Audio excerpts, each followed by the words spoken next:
হঠাৎ করে টয়লেটে যাওয়ার কথা বলে বিয়ের মঞ্চ থেকে পালিয়ে গেলেন কনে। অভিযোগ উঠেছে, নগদ অর্থ ও গাভর্তি স্বর্ণালংকার নিয়ে পালিয়ে গেছেন।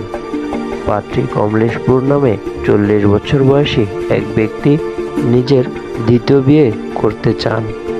সেখানেই ঘটে এমন ঘটনা। প্রথম স্ত্রী মৃত্যুর পর দ্বিতীয় বিয়ের জন্য পাত্রী খুঁজতে থাকেন। বহু খোঁজাখুঁজির পর এক মধ্যস্থতাকারী 30,000 রুপি দেওয়ার মাধ্যমে ওই নারীর সঙ্গে বিয়ে ঠিক করেন তিনি।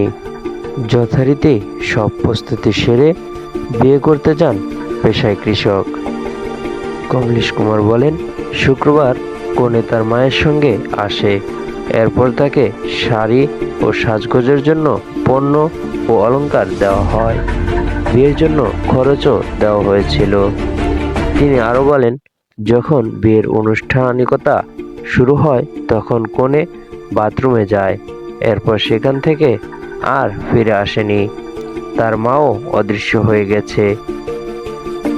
ভারতের উত্তরপ্রদেশের বারহিয়ার শিব মন্দিরে ঘটে এমন ঘটনা।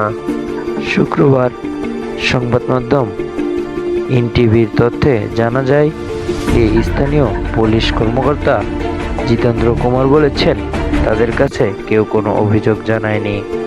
অভিযোগ জানালে এ ব্যাপারে ব্যবস্থা নেওয়া হবে। সাদিকুল ইসলাম, উন্মুক্ত বাংলা।